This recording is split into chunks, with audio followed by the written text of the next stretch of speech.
Mesdames et messieurs, c'est l'heure du journal. Merci de prendre le rendez-vous de cette session d'information. Bonne nouvelle pour ceux qui ne sont pas encore à jour pour leurs pièces pouvant leur permettre de voter. Eh bien, l'Agence nationale d'identification personnelle, ANIP, ouvre exceptionnellement ses services du 5 au 10 janvier à l'approche des élections générales prévues pour le 11 janvier 2026. Cette mesure vise à permettre aux citoyens, notamment ceux qui ne disposent pas encore de pièces d'identité, d'accomplir les démarches nécessaires afin de participer au scrutin dans de bonnes conditions. Les services sont ouverts de 8h à 17h sans interruption sur toute l'étendue du territoire national. À cet effet, les services de l'ANIP resteront également ouverts tous les jours fériés, le jeudi 8, le vendredi 9 janvier 2026. L'ANIP informe les électeurs ne disposant pas encore d'une pièce d'identification qu'ils peuvent obtenir gratuitement et instantanément la carte CEMOA et la demande se fait selon deux options, soit par Internet ou sur la plateforme e-service.anip.bj. Un communiqué signé du directeur général de l'ANIP, Aristide Adinankou Niaoui, que vous pouvez retrouver également sur le site du journal Le Matinal. Parlons toujours élections et dans le cadre des élections communales et législatives du dimanche 11 janvier 2026, la Commission électorale nationale autonome Sénat outille ses agents électoraux du département du Plateau. Il s'agit des points focaux communaux, des coordonnateurs d'arrondissement, des assistants d'arrondissement. La formation s'est déroulée les 2 et 3 janvier pour les communes de Kétou et Pobé et les 4 et 5 janvier pour la commune de Sakété et aussi prochainement les 6 et 7 janvier pour les agents électoraux d'Ajdaouéré et Ifani. Les formations portent entre autres sur les rôles et les responsabilités et les questions sur les infractions liées à la manipulation des documents électoraux et les peines encourues aussi ont été abordées. Et pour finir, la page élection, l'ancien siège de la Commission électorale nationale Sénat, Cisa Ganhi, a été totalement rasé.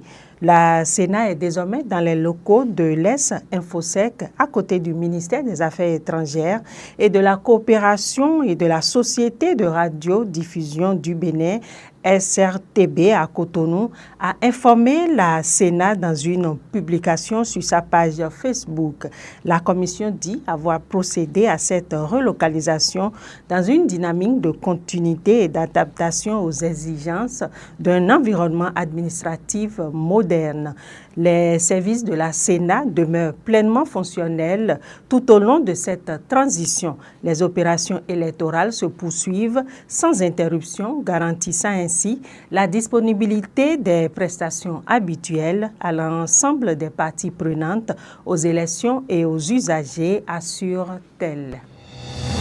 Éducation à présent, BPC 2026 au Bénin, la ministre de l'Enseignement secondaire, technique et de la formation professionnelle annonce l'ouverture des registres d'inscription à l'examen du brevet d'études du premier cycle BEPC session 2026.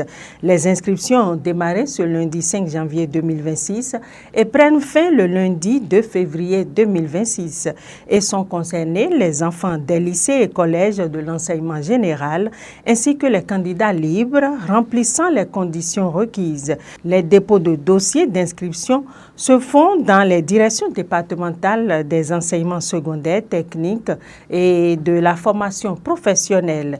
La ministre invite les chefs d'établissement en charge du dépôt des dossiers de leurs candidats à prendre toutes les dispositions nécessaires afin de respecter ce délai. Promu lors des conseils des ministres du 26 décembre 2025 par le président de la République, Patrice Talon, le chef d'état-major général des forces armées béninoises, Fructueux Baguidi, et le colonel-major Dieudonné Tévoidré ont reçu leur distinction ce lundi 5 janvier 2026. élevés respectivement au grade général de corps d'armée et de général de brigade, Fructueux Gbagidi et Dieudonné Tevoedjre incarnent, selon le ministre Alain Fortuné Nouati, la fidélité à la République, la rigueur professionnelle et l'engagement sans faille au service de l'État. Il a rappelé que les menaces terroristes persistantes imposent à l'armée béninoise une vigilance constante et un commandement doté d'une grande maturité stratégique. Les 2 officiers promus ont reçu leur insigne. Il s'agit de 4 étoiles dorées aux épaulettes du général Fructueux Gbagidi et 2 étoiles pour le général de brigade Dieudonné Tevoedjre, accompagné d'un casque étoilé pour chacun. Pour finir ce journal, nous allons effectuer une descente dans le nord où le site de Perma à Natitengou, le maire donne un ultimatum aux exploitants illégaux d'or. Dans un communiqué rendu public selon le journal Le Matinal, le maire a adressé un avertissement sans équivoque aux exploitants artisanaux et clandestins de l'or opérant dans l'arrondissement de Perma et sur d'autres sites aurifères de la commune. L'autorité communale rappelle que l'exploitation des ressources est régulièrement confiée par le gouvernement du Bénin à la société Zikan de la Chine dans le cadre d'un contrat légal et conforme à la réglementation minière en vigueur. Selon le maire, plusieurs actions ont été menées en amont pour amener les exploitants illégaux à se conformer à la loi. Il s'agit notamment des démarches administratives, des séances de sensibilisation ainsi que des injonctions verbales et écrites. Les exploitants illégaux doivent libérer au plus tard le 11 janvier 2026 et les forces de l'ordre ont été d'ores et déjà instruites pour veiller à l'exécution de cette mesure afin de garantir le respect de l'autorité de l'État, l'ordre public, la sécurité des populations et des biens pour la mise en œuvre des projets de développement selon l'autorité.